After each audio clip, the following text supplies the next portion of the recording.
एखादा माणूस मोटिवेशन होऊ नये ना कुठलाही बिझनेस करायला मार्केटमध्ये येतो खरा, पण त्याचा बिझनेस होत नाहीये. हा, आज तो जो जागा भाड्याने घेऊन धंदा करायला येतोय तो तुमच्या माझ्यासारखा सर्वसामान्य माणूस आहे, पण तो आज देशोधडीला लागलाय. आज या कॉर्पोरेट कंपन्या पैसे टाकतात, लिटरली सगळे निर्णय आणि सगळ्या गोष्टी या फक्त आणि फक्त कॉर्पोरेट कंपन्यांच्या फेवरमध्ये केल्या जातात. 5-5% तर सरकार जीएसटी घेऊन जातं. 5% जीएसटी सरकार नेणार, 30% हे नेणार, तर आम्ही किती पर्सेंटवर धंदा करायचा? सर्वसामान्यांच्या उद्योग व्यवसाय करण्यासाठी, नोकरी मिळवण्यासाठी कुठल्याही प्रकारच्या प्रोव्हिजन्स आता बाजारात नाहीत. 1-1 लाख रुपये नोकरी असलेल्या माणसाला कामावरनं काढलं जातं आणि 15,000 वाले 4 भरले जातात. कॉर्पोरेट कंपन्यांचा 40,000 रुपये फायदा होतो. आपण एखाद्या ठिकाणी होलसेलमध्ये माल घ्यायला गेलो आणि आपण त्याच्यातनं वस्तू निवडायला लागलो, तर ते काय म्हणतात, साहेब होलसेलमध्ये काल घेताय, निवडून नाही देणार. आणि कॉर्पोरेट कंपन्या काय करतात, डिफेक्टिव्ह माल रिफंड केला जातो.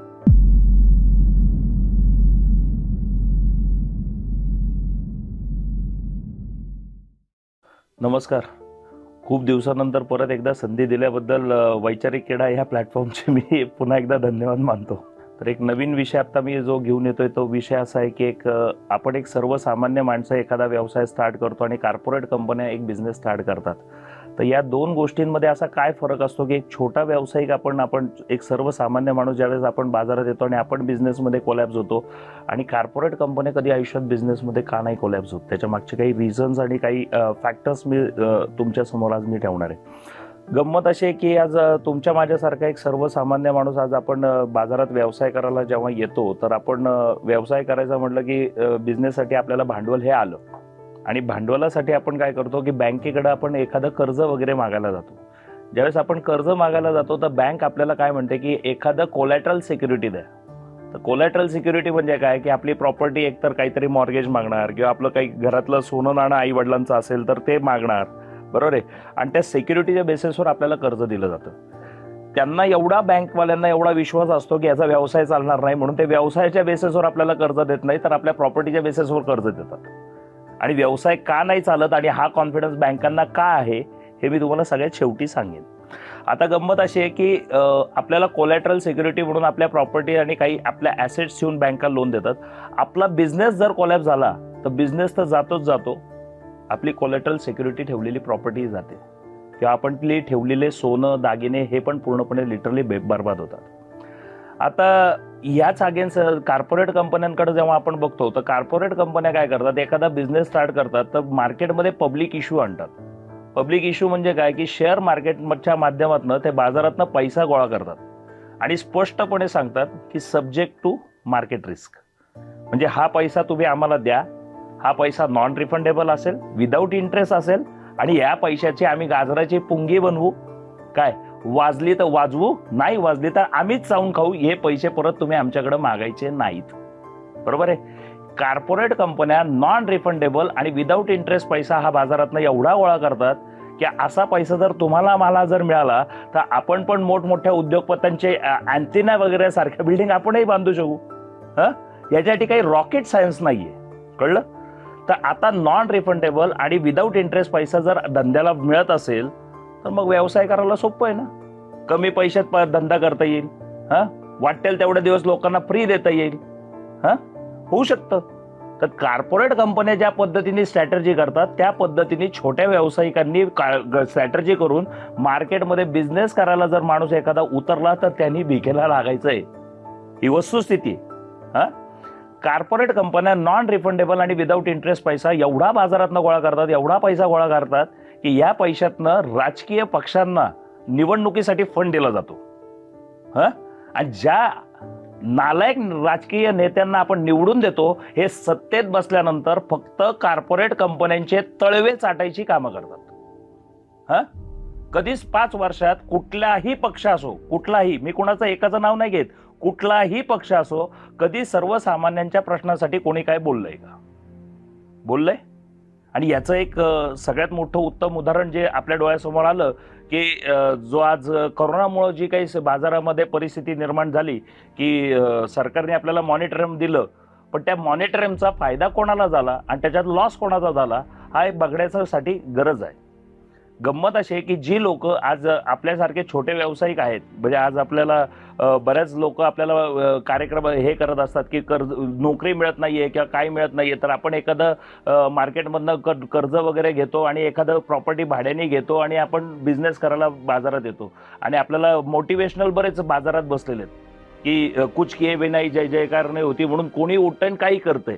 तर या सगळ्या गमती जमतीमध्ये कसं असतंय की एखादा माणूस मोटिवेशन होऊन आहे ना कुठलाही बिझनेस करायला मार्केटमध्ये येतो खरा, पण त्याचा बिझनेस होत नाहीये. हा, आता या गमती जमतीमध्ये ज्या प्रॉपर्ट्या भाड्याने घेतलेल्या आहेत, लॉकडाऊन लागलं, जागा मालकांनी ह्या प्रॉपर्ट्यांचे भाडी वसूल केली. हा, आणि जे बँकेकडनं कर्ज घेतलं होतं त्याचं सरकारचं त्याच्यावर मॉनिटरिंग पण वाढलं. म्हणजे जागेचं भाडं तर गेलं आणि वर मॉनिटरिंगचा इंटरेस्ट वाढला तो वेगळा. जर जागा भाड्याने घेऊन काय जागेचा धंदा बंद असून जागेचं भाडं देणंही त्याला शक्य आहे आणि वाढलेल्या व्याजाचं व्याजही देणं शक्य आहे, तर तो धंदा कशाला करेल? तो घरात बसतो मस्तपैकी बसून दारू पिऊन मस्तपैकी आईश नसता का करत बसला? आज तो जो जागा भाड्याने घेऊन धंदा करायला येतोय तो तुमच्या माझ्यासारखा सर्वसामान्य माणूस आहे, पण तो आज देशोधडीला लागलाय. पण लॉकडाऊन सुटल्यापासून किंवा लॉकडाऊन बंद झाल्यापासून एकही राजकीय पक्षांनी किंवा राजकीय नेत्यांनी या विषयावर भाष्य केलंय का? मला एकाचं तरी भाष्य दाखवा. मी आज तुम्ही माझ्या वैचारिक किडा याच्यावर हा माझा तिसरा चौथा व्हिडिओ आहे माझ्या अंदाजे. याच्या आधी पण मी तुमच्या इथं व्हिडिओ द्यायला यायच्या आधी मी म्हटलं होतं की मी फेसबुकवर कंटिन्युअसली पोस्ट टाकतोय. जी लोक फायनान्शियल क्रायसिसमध्ये आहेत त्या लोकांनी मला येऊन भेटा, मी त्याच्यावरनं तुम्हाला सोल्युशन्स देईन. आज मी हा आकडा इथपर्यंत वाढलाय. मागच्या वेळेस मी बोललो होतो काहीतरी 4,500-5,000 हजार लोकांना मी भेटलोय. आज मी तुम्हाला खोटं वाटेल 7,000 ते 8,000 लोकांना मी भेटलोय की जी लोकांना मी आर्थिक अडचणीतनं बाहेर पडण्यासाठी काम करतोय. 700-800 लोकांना आत्महत्या करण्यापासून वाचवलंय. पण आज मला एक सांगा की या राज्यामध्ये कुठल्या आमदाराला वेळ आहे ह्या गोष्टी समजून घ्यायला? सर्वसामान्यांना आज 2 लॉकडाऊन, अख्ख्या भारतामध्ये 2 लॉकडाऊन फेस केलेला महाराष्ट्र आहे. या महाराष्ट्राबद्दल कोणाला सौरसूतक आहे? कोणाला आहे? निर्लज्जपणे एवढा चाललाय की आपल्याला मिळालेल्या सत्तेचा दुरुपयोग करून महाराष्ट्रातल्या कंपन्या गुजरातला पळवल्या जातात. काय चाललाय हा तमाशा? आज या कॉर्पोरेट कंपन्या पैसे टाकतात. लिटरली सगळे निर्णय आणि सगळ्या गोष्टी या फक्त आणि फक्त कॉर्पोरेट कंपन्यांच्या फेवरमध्ये केल्या जातात. आज मला एक सांगा ना की कधी आज आपला छोटा व्यवसाय आपल्याला अडचणीत आला तर आपण लगेच म्हणतो की बाबा शनीची 7.5 आहे किंवा राहू वक्री आहे, मंगळ वक्री आहे. या कॉर्पोरेट कंपन्यांना का नाही होत? कारण सत्तेत आलेल्या माणसाला यांनी एवढा निवडणुकीसाठी फंड दिलेला असतो, सत्तेत बसणारा माणूस त्यांच्यासाठी काम करतो. आणि हा माझा स्पष्ट आरोप आहे. आज छोटे छोटे व्यावसायिक आज हॉटेल इंडस्ट्री वगैरे चालवत आहेत. आज हे झोमॅटो आणि स्विगी सारखे लोक आलेले आहेत. तुम्ही बिलीव्ह नाही करणार, लॉकडाऊन झाल्यापासून हॉटेलवाल्यांकडनं 30-30, 40-40% कमिशन मागतायत. 30% जर स्विगी आणि झोमॅटो एखाद्या फूडवर 100 रुपयाच्या वस्तूमध्ये 30 रुपये स्विगीला द्यायचे किंवा झोमॅटोला द्यायचे, 30% एवढं मार्जिन. अरे धंदा करून सगळे इन्व्हेस्टमेंट लावून 30% प्रॉफिट आंबल्याला होत नाही. माणूस अक्षरशः कॉम्पिटिशन मध्ये 1.5% प्रॉफिटवर धंदा करतो. 5% तर सरकार जीएसटी घेऊन जातं. 5% जीएसटी सरकार नेणार, 30% हे नेणार, तर आम्ही किती पर्सेंटवर धंदा करायचा? आणि अक्षरशः गंमत अशी की बिचारी पोरं आज बेरोजगार तरुण प्रश्न पडतो की बाबा काही ना काहीतरी मी उपजीविकेसाठी काही ना काहीतरी काम करतो, तो आपला येतो भरतो, काही ना काहीतरी कर्ज काढतो करतो. अक्षरशः सांगतो मूर्खपणा चालू आहे. तुम्ही सक्सेस होणार नाही. मी तुम्हाला लिहून देतो, लिहून. सर्वसामान्यांच्या उद्योग व्यवसाय करण्यासाठी, नोकरी मिळवण्यासाठी कुठल्याही प्रकारच्या प्रोव्हिजन्स आता बाजारात नाहीत. 1-1 लाख रुपये नोकरी असलेल्या माणसाला कामावरनं काढलं जातं आणि 15,000 वाले 4 भरले जातात. कॉर्पोरेट कंपन्यांचा 40,000 रुपये फायदा होतो, पण 1 लाख रुपयाची नोकरी असलेला माणूस ज्यावेळेस जॉब सुटतो त्याचे 80,000चे हप्ते बाउन्स होतात. आणि ज्यावेळेस त्याचे हप्ते बाउन्स होतात ना साहेब, आत्महत्या करण्याशिवाय पर्याय नसतो. कॉर्पोरेट कंपन्यांसाठी भाजप आणि काँग्रेस हे दोघंही काम करतायत, हे माझे स्पष्ट आरोप आहेत. दोघांनाही कामधंदे करायचे नाहीत, विनाकारण नाही ते विषय चिघळत बसायचे. मला भूतकाळात नाही जगायचं, वर्तमान काळात आणि भविष्य काळात काय करायचं त्याच्यावर विजन पाहिजे. प्रत्येक भारतीय माणूस, आज भारतीय नागरिक हा सक्षम आहे स्वतःची उपजीविका स्वतःच्या हिमतीवर करायला. पण सरकार आणि प्रशासन हे त्याला योग्य प्लॅटफॉर्म देत नाहीये, ही वस्तुस्थिती आहे. आणि त्याचं फक्त आणि फक्त एकच कारण आहे, कॉर्पोरेट कंपन्या या आपल्या तालावर राजकीय नेत्यांना नाचवत आहेत. ही फॅक्ट आहे. कॉर्पोरेट कंपन्यांना एक तर मी म्हटलं तसं की नॉन रिफंडेबल आणि 0% इंटरेस्टने पैसे मिळतात. नंतर रेड कार्पेट टाकून त्यांना सरकारी कोठ्यातल्या एकदम जमिनी चीप रेटमध्ये मिळतात. कमी पैशात कॉर्पोरेट कंपन्यांना जमिनी मिळतात, म्हणजे लँड कॉस्ट कमी. कॉर्पोरेट कंपन्यांनी फॅक्टरी टाकल्यानंतर ते व्हेंडरकडनं माल घेतात. व्हेंडरला पण त्यांच्या क्रायटेरियाप्रमाणे पेमेंट देतात. आपण एखाद्या ठिकाणी होलसेलमध्ये माल घ्यायला गेलो आणि आपण त्याच्यातनं वस्तू निवडायला लागलो तर ते काय म्हणतात, साहेब होलसेलमध्ये माल घेताय, निवडून नाही देणार. आणि कॉर्पोरेट कंपन्या काय करतात, डिफेक्टिव्ह माल रिफंड केला जाईल. म्हणजे होलसेलमध्ये तर यांना द्या, वरनं हे डिफेक्टिव्ह माल पण परत देणार, बरोबर आहे, आणि बेस्ट रेट पण द्या. त्यांचा एवढा बेस्ट रेट असतो की साहेब एकदा जरी तुमची चूक झाली ना तुमच्या धंद्यामध्ये, काय तुम्ही भिकेला लागले म्हणून समजा. परचेस करताना यांच्या कंडिशन, माल विकताना यांच्याच कंडिशन. एखाद्या कॉर्पोरेट कंपन्यांची डीलरशिप डिस्ट्रीब्युटरशिप घ्या ना, डिपॉझिट ठेवा, सगळं यांचंच. यांना ना कुठला इंटरेस्ट आहे ना काय. 0 इंटरेस्टवर जर धंदा करत असतील, 0 इंटरेस्टवर आज तुम्ही धंदा करता, तुमचा एखाद्या महिन्यात नाही धंदा झाला ना साहेब, तुम्ही घेतलेल्या कर्जावर ऑटोमॅटिकली इंटरेस्ट वाढतं. कॉर्पोरेट कंपन्यांना इंटरेस्ट कुठे आहे? म्हणून कॉर्पोरेट कंपन्या श्रीमंत होतात. खूप लोक म्हणतात, अरे ते श्रीमंत कसे झाले, त्याची पुस्तकं काय वाचायची आहेत? कशाला पुस्तकं वाचायची आहेत?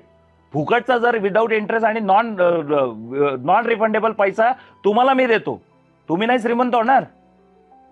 कशाला त्यांची पुस्तकं वाचायची? कशाला त्यांचं अगदी तुमचं पुस्तकं वाचून अरे कसं त्यांनी सक्सेस मिळवलं? अरे फुकटचा पैसा घेतात पब्लिककडनं, ते फुकटचा पैसा पब्लिककडनं गोळा करतात आणि त्या पैशावर हे लोक तमाशा मांडून बसलेले आहेत. आणि आपण त्यांचे पुस्तकं वाचतो. मी आता एक केस स्टडी आहे माझ्याकडे. 2019 मध्ये एका माणसाने फ्लॅट घेतला 1 करोड रुपयाला.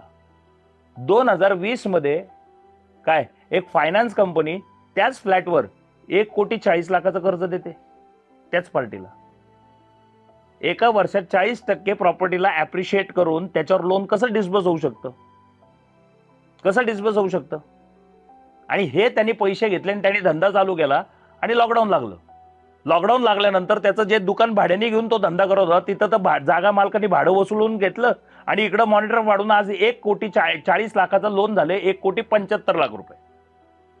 बँक त्याला, फायनान्स कंपनी त्या माणसाला काय म्हणते माहितीये का, ठीक आहे म्हणे आम्ही सेटलमेंट करून देतो, 1.5 करोड पर्यंत सेटल करतो, 1.5 करोड मध्ये आम्ही तुमचा फ्लॅट विका, गिराईक आणा आणि आम्ही पण 1.5 करोडला फ्लॅट विका आणि तुम्ही कर्जातनं बाहेर पडा. हा बिचारा माझ्याकडे आला आणि मला म्हटला 1.5 करोडला कोणी कस्टमर असेल तर बघा, म्हणजे आपलं लोन क्लोज होऊन जाईल. म्हटलं तू 1.5 करोडला फ्लॅट विकला ना, बँकेचा लोन क्लोज होईल, पण फ्लॅट परचेस किती केलाय? 1 करोडला, बरोबर. विकला कितीला? 1.5 करोडला. 50 लाख रुपये जे तू वरचे येतील आणि जे बँकेचे पेडशील ना त्याला कॅपिटल गेन टॅक्स पडेल 30%, 30%. 50 लाखाच्या 30% म्हणजे वरनं इन्कम टॅक्सचा त्याला बांबू बसेल 15 लाख रुपये. आणि सीएनी पण त्याला काय सांगितलं माहितीये का, बँक देत असेल सेटलमेंट करून घ्या, तेवढंच तुम्ही कर्जातनं बाहेर पडाल. हे का म्हणतोय सीए? अरे असं झालं वय, अच्छा त्यावेळेस लक्षातच नाही, तू एवढ्या कर्जात लफड्यात मी विचार करत होतो ते निघावं. सीए पण त्यांना अशा खोट्या आमिष का देतो माहितीये? तुम्ही लफड्यात आल्यानंतर तर तुम्ही त्याला जास्त फी द्याल ना.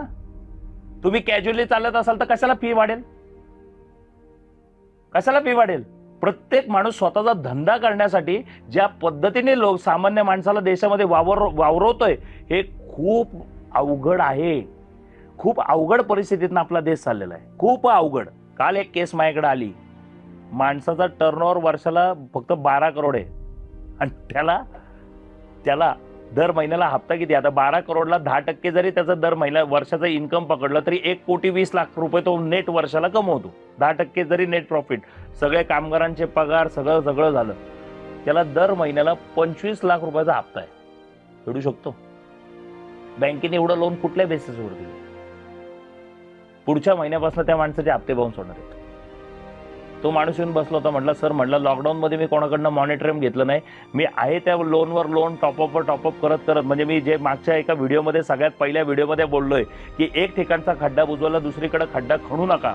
अक्षरशः ते करता करता तो माणूस आज देशोधडीला लागलाय. परवाच्या दिवशी त्याचा सुसाईड करण्याचा विचार चाललेला होता. त्याच्या बायकोला कोणीतरी माझा व्हिडिओ पाठवला म्हणून त्याच्या बायकोने मला फोन करून बोलवून घेतलं. नंतर मी त्याच्या घरी जाऊन बसलो होतो. कालच ती केस माझ्याकडे आली. काय काय केसेस, बँका कुठल्या बेसिसवर लोन देतात? अरे माणसाची तेवढी अवकात नाही, माणसाचं तेवढं इन्कम नाही, बँका त्यांना सर्रास लोन वाटतायत.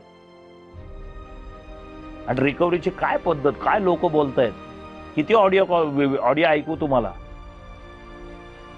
आणि रिकव्हरीच्या लोकांना लगाम लावायला पोलिसांना आर्थिक व्यवहारांमध्ये कंप्लेंट घ्यायचे अधिकार नाहीयेत. गंमत त्याच्या पुढची ही आहे, ती लोक टॉर्चर करत असतात आणि पोलीस पण बघत बसलेले असतात. त्याच्यात पोलिसांची चूक नाहीये, कायद्यातच ती तरतूद नाही, तर पोलीस तरी काय करणार, काय करणार. आणि निवडून दिलेल्या लोकांना, माझ्याकडे 2-3 केसेस अशाही आल्या की साहेब कर्जबाजारी झालो म्हणून राजकीय नेत्यांकडे गेलो. आम्हाला सांगून कर्ज घेतलं का, पैसे उडवले असतील बारमध्ये, मग आता आम्ही काय करायचंय. अरे लॉकडाऊन मध्ये उडलेत. आता जी लोक फायनान्शियल क्रायसिस मध्ये आहेत ना, स्वतःच्या इच्छेने नाही आहेत, अननेसेसरली भरडली गेलेली लोक आहेत. आणि तुम्ही त्यांना अशा रिएक्शन देता. सरकार तर सरकार आर्थिक अडचणीत आलेल्या माणसाला समाजही वाईट टाकतो. तर तू आहे त्या सरकारवर आणि तू आहे त्या समाजावर, हे माझं त्यावेळी पहिल्यापासून मत आहे आणि आज तर अजून ठामपणे मत आहे माझं. तर पब्लिकने एकत्र या, आपण एकत्र मिळून सुप्रीम कोर्टात या सगळ्या विषयाच्या विरुद्ध याचिका दाखल करू आणि आपण त्याचा योग्य पद्धतीने आणि योग्य सिस्टीम प्रमाणे, कायद्याने घालून दिलेल्या तरतुदीप्रमाणे लोकशाहीच्या मार्गाने आपण हा लढा लढू आणि 100% लढू, 100%.